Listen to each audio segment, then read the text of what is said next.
தமிழர் நலனை பாதுகாத்திட, தமிழ்நாட்டிற்கான உரிமைகளை வென்றிட, சாமானியர்களின் மக்களாட்சியை உருவாக்கிட, மக்கள் தலைவனை மக்களாட்சியில் அமர வைத்திட நமது வாகை சூடும் வரலாறு திரும்புகிறது. வெற்றி பேரணியை தமிழ்நாடு மதுரையிலிருந்து தொடங்குகிறது. இந்த நாடு இதுவரை கண்டிராத பிரம்மாண்ட மாநாட்டிற்கு, தமிழ் மண்ணின் ஜனநாயக திருவிழாவிற்கு அழைக்கிறார் வெற்றி தலைவர் விஜய்.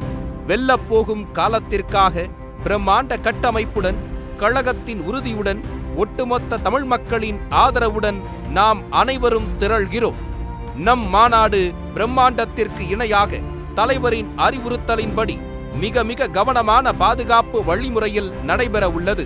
பாதுகாப்பான பங்கெடுப்புடன், அர்ப்பணிப்பான வருகையுடன், கட்டுக்கோப்பான கட்டமைப்புடன் நடத்தி காட்டி நாம் நம் மாநாட்டின் சிறப்பை உலகிற்கு அறிவிக்க வேண்டும். அந்த விதத்தில் நம் மாநாட்டில் நாம் அனைவரும் கடைபிடிக்க வேண்டிய வழிகாட்டல்கள்: திண்டுக்கல்லில் இருந்து வரும் வாகனங்கள் திருமங்கலம் வழியாக பார்க்கிங் ஒன்றிற்கு வர வேண்டும்.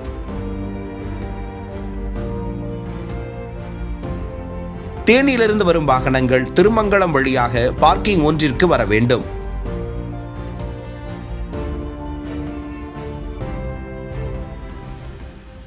திருச்சி மார்க்கமாக வரும் வாகனங்கள் அனைத்தும் மேலூர் வழியாக பார்க்கிங் 2ற்கு வர வேண்டும். தென்காசியிலிருந்து வரும் வாகனங்கள் விருதுநகர் வழியாக APK 4 வழி சாலை மார்க்கமாக பார்க்கிங் ஒன்றிற்கு வர வேண்டும். புதுக்கோட்டையிலிருந்து வரும் வாகனங்கள் திருப்பத்தூர் மார்க்கமாக பார்க்கிங் ஒன்றிற்கு வர வேண்டும்.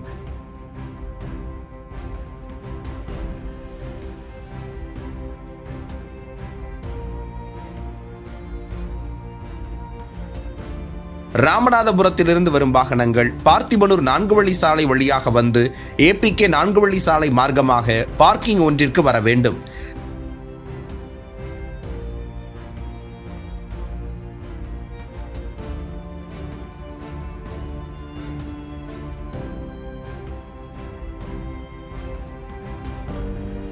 திருநெல்வேலியிலிருந்து வரும் வாகனங்கள் APK 4 வழி சாலை மார்க்கமாக பார்க்கிங் ஒன்றிற்கு வர வேண்டும்.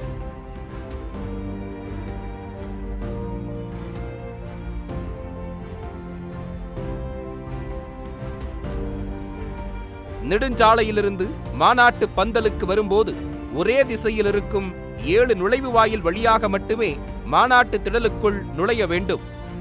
நீங்கள் அமர்ந்திருக்கும், நிற்கும் இடங்கள் உட்பட திடல் முழுவதும் குடிநீர் பைப் மூலம் சுத்திகரிக்கப்பட்ட குடிநீர் வழங்கப்படும்.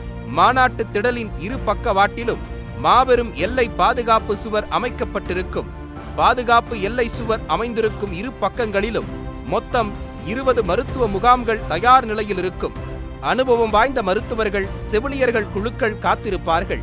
தங்களுக்கோ அருகில் உள்ள தோழருக்கோ ஏதேனும் உடல் உபாதைகள் ஏற்பட்டால் உடனடியாக மருத்துவ முகாமுக்கு தெரிவிக்கவும். தேவை ஏற்பட்டால் மருத்துவ முகாம் பின் தயாராக இருக்கும் ஆம்புலன்ஸ் மூலம் உடனடியாக அருகில் உள்ள மருத்துவமனைக்கு கொண்டு செல்ல ஏற்பாடுகள் செய்யப்பட்டுள்ளது. ஆம்புலன்ஸ்கள் செல்ல பிரத்யேக வழித்தடம் இரு பாதுகாப்பு எல்லை சுவர்கள் பக்கமும் இருக்கும். அந்த குறிப்பிட்ட பாதைக்குள் எக்காரணத்தை கொண்டும் நுழையக்கூடாது. ஒவ்வொரு மருத்துவ முகாமிலும் படபடப்பு, மயக்க நிலை போன்றவற்றிற்கு தொடங்கி கார்டியோ, ஆர்த்தோ மற்றும் தெர்மாகேர் போன்ற சிகிச்சைகள் வரை மேற்கொள்ளப்படும். ஒவ்வொரு மருத்துவ முகாமிலும் உங்கள் அவசர தேவைக்காகவும் சந்தேகங்களுக்காகவும் ஒரு உதவி மையம், ஹெல்ப் டெஸ்க் அமைக்கப்பட்டுள்ளது. மாநாட்டு மேடையிலிருந்து 2வது சதுக்கம் மகளிருக்காக பிரத்யேகமாக ஒதுக்கப்பட்டுள்ளது. நாம் எப்போதும் விழிப்புணர்வுடன், எச்சரிக்கையுடன் இருக்கும் விதத்தில் அவசர தேவையை பொறுத்து இருபக்க பாதுகாப்பு எல்லை சுவர்களும் அகற்றப்படும். இந்நிலையில் நாம் கடைபிடிக்க வேண்டிய சில வழிமுறைகளை காண்போம். மாநாட்டு திடலுக்கு முதியவர்கள், கர்ப்பிணி பெண்கள், குழந்தைகள் மற்றும் மாணவ மாணவிகளை அழைத்து வருவதை தவிர்ப்போம். மாநாட்டு வளாகத்திற்குள் தொழில்நுட்ப கேமரா மற்றும் ட்ரோன்கள் உபயோகிக்க அனுமதி இல்லை. பட்டாசுகள் உள்ளிட்ட பொருட்களை மாநாட்டுக்கு கொண்டு வர வேண்டாம். கழக தோழர்கள் இருசக்கர வாகனங்களில் வருவதை தவிர்க்கவும். குடிநீர் குழாய்களை உபயோகப்படுத்தும் போது தண்ணீரை வீணாக்க வேண்டாம். குழாய்களை பாதுகாப்பாக பயன்படுத்த வேண்டும். பாதுகாப்பு கருதி மாநாட்டு திடலுக்குள் அமைக்கப்பட்டுள்ள LED திரைகள், ஒளிபெருக்கிகள் மற்றும் மின்விளக்கு கம்பங்களின் அருகில் செல்வதை முற்றிலும் தவிர்க்க வேண்டும். மாநாட்டிற்கு வருபவர்கள் வாகனங்களில் பாதுகாப்பாக பயணிக்கவும். பயன்படுத்தப்பட்ட பொருட்கள் மற்றும் குடிநீர் பாட்டில்களை அப்புறப்படுத்த திடலுக்குள் உள்ள குப்பை தொட்டிகளை மட்டுமே பயன்படுத்தவும், வழிகாட்டும் அறிவிப்பு பலகைகளை முறையாக பின்பற்றவும், திடலுக்குள் உள்ள தடுப்புகள் மற்றும் தடையரங்களை கடக்க முயற்சிக்க வேண்டாம். பாதுகாப்பு அதிகாரிகளிடம் வாக்குவாதம் ஏதும் செய்யாமல் கண்ணியமான முறையில் உரையாட வேண்டும். மாநாட்டிற்காக ஒதுக்கப்பட்ட நிறுத்தங்களில் மட்டுமே வாகனங்களை நிறுத்த வேண்டும். மாநாட்டு திடலில் போதுமான கழிவறைகள் அமைக்கப்பட்டுள்ளது. நமது கழகத்தின் கண்ணியத்தையும் கட்டுக்கோப்பையும் எப்போதும் போல் காக்கும் விதமாக அமைதியை கடைபிடிக்கவும். இறுதியாக, இந்த மாநாட்டில் கலந்து கொள்ளும் நாம் அனைவரும் ஒரே குடும்பம்.